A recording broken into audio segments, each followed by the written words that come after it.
Hello everyone, आज हम लोग विलियम वर्ड्सवर्थ का लिखा हुआ कविता I wandered lonely as a cloud पढ़ने जा रहे हैं। ये कविता वर्ड्सवर्थ ने 15 अप्रैल 1802 में कंपोज किया था, जब वो अपनी बहन डोरोथी के साथ बहुत सारे डैफोडिल्स को एक लेक के किनारे बढ़ते हुए देख रहे थे। वो इस नज़ारे से इंस्पायर हो गए थे और इस पोएम को कंपोज किए थे। तो चलिए शुरू करते हैं। I wandered lonely as a cloud that floats on high over vales and hills. Vales का मतलब होता है वैलीज। तो यहाँ पर वर्ड्सवर्थ बोल रहे हैं कि जैसे एक क्लाउड हिल्स के ऊपर से, वैलीज के ऊपर से फ्लोट करता है, उसी तरह वर्ड्सवर्थ भी अकेले ही यहाँ वहाँ घूम रहे थे। When all at once I saw a crowd, a host of golden daffodils.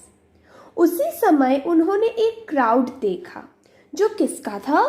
वो था गोल्डन डैफोडिल्स का। डैफोडिल्स को यहाँ गोल्डन कहा जा रहा है इसलिए क्योंकि सनशाइन गिरने की वजह से वो चमक रहे थे और उनका कलर तो येलो होता है, तो वो जो येलो कलर था वो चमक रहा था। Beside the lake, beneath the trees, fluttering and dancing in the breeze. तो वो जो डैफोडिल्स थे वो ट्रीज के नीचे थे और लेक के साइड में थे।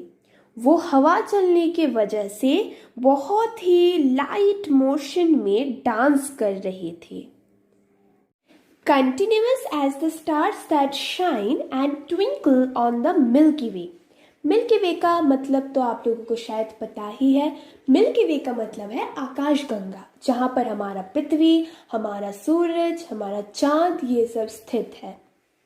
तो यहाँ पर ये कहा जा रहा है कि जैसे तारे, स्टार्स का मतलब है तारे, तो जैसे स्टार्स यानी तारे मिल्की वे में निरंतर चमकते हैं, ट्विंकल करते हैं, they stretched in never-ending line along the margin of a bay. they यहाँ पर डैफोडिल्स को कहा जा रहा है। तो जैसे तारे निरंतर शाइन करते हैं, चमकते हैं, उसी तरह वर्ड्सवर्थ को लग रहा था कि वो जो डैफोडिल्स थे वो लेक के किनारे में थे और उन्हें ऐसा लग रहा था कि जैसे वो नेवर एंडिंग लाइन के जैसे स्ट्रेच्ड हुआ हो, जैसे वो डैफोडिल्स का लाइन कभी खत्म ही ना हो। 10,000 saw I at a glance, tossing their heads in sprightly dance. Wordsworth ये कह रहे हैं कि मानो उन्होंने एक झलक में 10,000 डैफोडिल्स देख लिए हैं, जो बहुत ही एनर्जेटिक डांस कर रहे थे अपने सिर को हिलाकर। The waves beside them danced, but they outdid the sparkling waves in glee. यहाँ पर बताया जा रहा है कि जो लेक था उस लेक में बहुत सारे वेव्स थे, लहर थे, और वो वेव्स डांस कर रहे थे, लेकिन जो डैफोडिल्स थे उनका डांस इन वेव से भी अच्छा था। वो बहुत ही खुशी से डांस कर रहे थे। A poet could not but be gay in such a jocund company. जोकंड का मतलब होता है खुशी।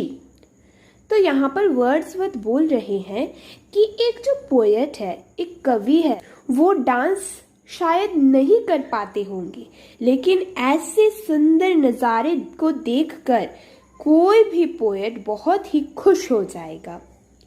I gazed and gazed but little thought what wealth the show to me had brought. तो वर्ड्सवर्थ इस नज़ारे को देख रहे थे। फिर थोड़ी देर बाद उनके दिमाग में एक बात आई कि इस नज़ारे ने मुझे क्या वेल्थ दी है। इस वेल्थ का मतलब पैसा या खजाना नहीं है, इस वेल्थ का मतलब है खुशी। तो यहाँ पर वर्ड्सवर्थ बोल रहे हैं कि इस नज़ारे ने मुझे क्या खुशी दी है। For oft when on my couch I lie in vacant or in pensive mood. Oft का मतलब है often, often का मतलब होता है अक्सर, couch का मतलब होता है सोफा, और वैकेंट का मतलब होता है खाली बैठना, और पेंसिव का मतलब होता है कि उस समय कुछ सोचना। तो वर्ड्सवर्थ ये बोल रहे हैं कि अक्सर जब वो अपने सोफा में लेट रहे होते हैं, चाहे वो कोई भी मूड हो, वैकेंट हो या फिर पेंसिव हो, they flash upon that inward eye which is the bliss of solitude। Inward आई का मतलब होता है माइंड, इनवर्ड आई का मतलब होता है माइंड, और ब्लिस का मतलब होता है खुशी, और सॉलिट्यूड का मतलब होता है अकेलापन। तो यहाँ पर वर्ड्सवर्थ बोल रहे हैं कि जब वो अपने काउच में लेट रहे होते हैं, तब वो जो नज़ारा था डैफोडिल्स का, वो उनके दिमाग में आता था, जो उनके अकेलेपन में बहुत खुशी देती थी। And then my heart with pleasure fills and dances with the daffodils. जब वो ये सोच रहे होते हैं, तब उनका जो हार्ट था वो बहुत ही खुशी से भर जाता था, और वो भी डैफोडिल्स के साथ डांस करने लगते थे। आई होप कि आप लोगों को ये पोएम समझ में आया होगा, और प्लीज़ मुझे ये बताइएगा कि इस पोएम का एक्सप्लेनेशन कैसा था। Thank you.